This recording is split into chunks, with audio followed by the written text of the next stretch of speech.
ব্যাংকটক চ্যানেলে আপনাদের সবাইকে স্বাগত জানাচ্ছি। একটা আপডেটের বিষয়ে আপনাদেরকে জানানোর জন্য আসলে আজকে ভিডিওটি করা। যে বিষয়টা হচ্ছে, আপনারা আসলে কেন্দ্রীয় শিক্ষানবিশ কেন্দ্র ব্যবস্থাপকের যে রেজাল্টটা নিয়ে অনেকে চিন্তিত যে কবে আসলে কেন্দ্রীয় শিক্ষানবিশ কেন্দ্র ব্যবস্থাপকের রেজাল্টটা দিবে। যেমন আজকে অনেকটা হওয়ার কথা ছিল বা গত বৃহস্পতিবারে, যে রেজাল্টটা আসলে হলো না।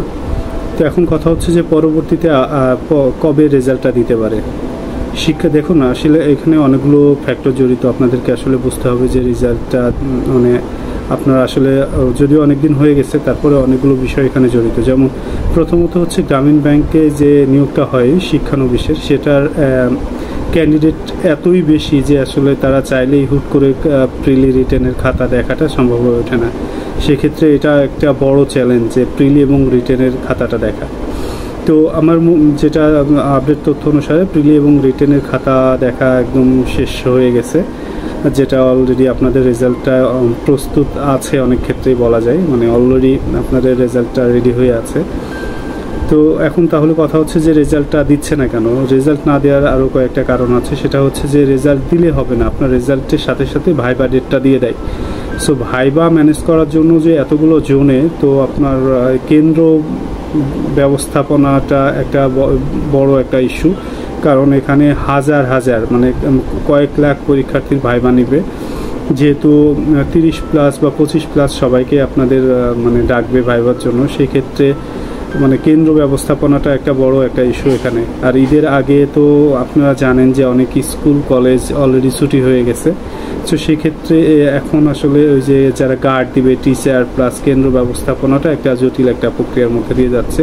সো আপনারা আসলে আমার যেটা ধারণা সেটা হচ্ছে যে ঈদের পরে, আপনার ঈদের পরের প্রথম সপ্তাহে যদি না দেয়, তাহলে দ্বিতীয় সপ্তাহে কনফার্ম আপনাদের রেজাল্টটা পাবেন। ঈদের পরের এই ছুটির প্রথম সপ্তাহে আপনাদের রেজাল্টটা পেয়ে যাবেন এবং সাথে সাথে ভাইবা ডেটটাও পেয়ে যাবেন।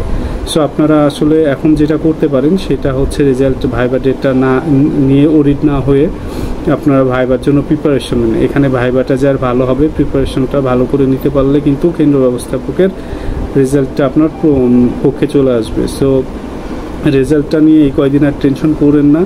রোজা এবং ঈদ নিয়ে আপনারা একটু উপভোগ করেন, সাথে সাথে আপনার ভাইবার জন্য প্রিপারেশন নেন।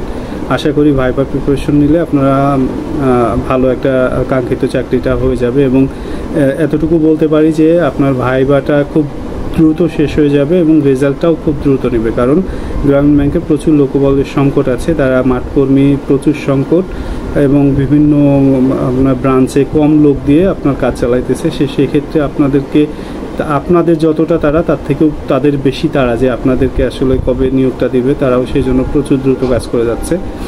সো ঈদের আগে রেজাল্ট হওয়ার সম্ভাবনা খুবই ক্ষীণ। ঈদের পরের সপ্তাহে আসলে রেজাল্টটা চলে যাবে এবং এটাই আসলে আপডেট। যদি কোনো কিছু জানার থাকে তাহলে আপনারা কমেন্টসে আমার চ্যানেলে কমেন্টস করেন, আমি চেষ্টা করব জানানো, অথবা ইনবক্সে আমাকে নক করতে পারেন। আর ভাইবা প্রিপারেশনের জন্য আপনাদের ভাবছিলাম যে আপনাদের রেজাল্টটা দিলে তখন ভাইবা, পরিপূর্ণ একটা ভাইবা কী কী আসবে সেটার উপরে আসলে একটা ভিডিও দিতাম ডিটেলস। তো যেহেতু রেজাল্টটা দিচ্ছে না, সেই জন্য সেটা আমি আসলে এখন দিচ্ছি না। আপনারা আসলে এটা নিয়ে খুবই ওরিড, এই জন্য আজকের এই ভিডিওটা ছোট করে বানানো।